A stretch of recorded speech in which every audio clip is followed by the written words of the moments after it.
New Jersey held its own copycat version of the Boston Tea Party. Two, actually, but we'll get to that.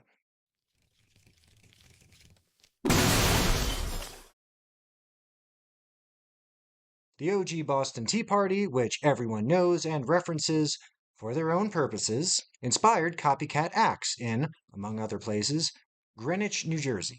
On December 22nd, 1774, a bunch of South Jersey Pineys broke into the basement of Tory Loyalist Daniel Bowen, who had taken delivery of a shipload of tea. This haul was dropped off in Cumberland County by the brigantine Greyhound and was originally bound for Philadelphia. But then, as now, the captain wisely figured it was safer to give the city of brotherly love a huge pass and head up the river just a bit further and make for Jersey. Unfortunately for him, Patriots in the Garden State were feeling sympathetic towards Boston, something that hasn't happened in any World Series or Super Bowl since. Back to Mr. Bowen. Having realized that this whole patriotism thing was more than just a passing phase, he knew that he couldn't just sell the tea above board. His plan was to keep it hidden in his basement until he could smuggle it into Philadelphia and move it on the black market.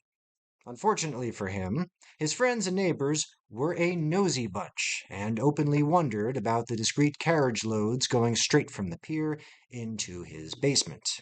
It didn't take long for them to figure out what had happened, and pretty soon a bunch of hotheads in town decided to relieve him of it. Thus, on the night of the 22nd, they let themselves in, liberated the crates of leaf, and had themselves a little bonfire in an adjoining field, destroying the tea by fire.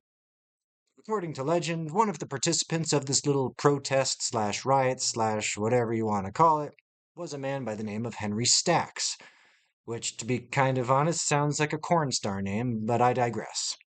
Henry allegedly tried to stuff a couple bricks of tea down his pants to save for himself, rather than let it go to waste.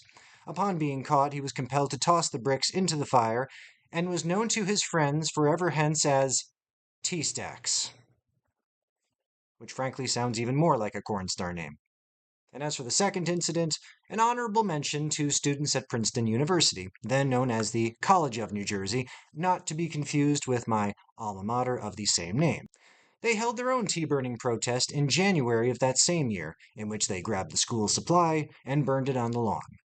This is an odd bit of foreshadowing, considering that Princeton, New Jersey would, briefly, serve as the capital of the United States for a few months because, get this, Philadelphia wasn't considered safe.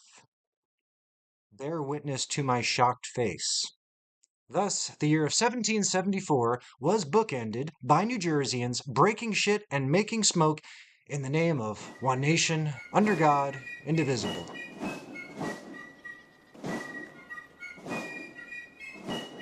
Thus, it serves as proof of the patriotic fervor that was brewing at the time, which would lead to some of the first shots fired a few months later, and a little piece of New Jersey history. That'll about do it for me. Just a quick one today, but sources in the description as usual. This has been Words and Coffee. Until next time.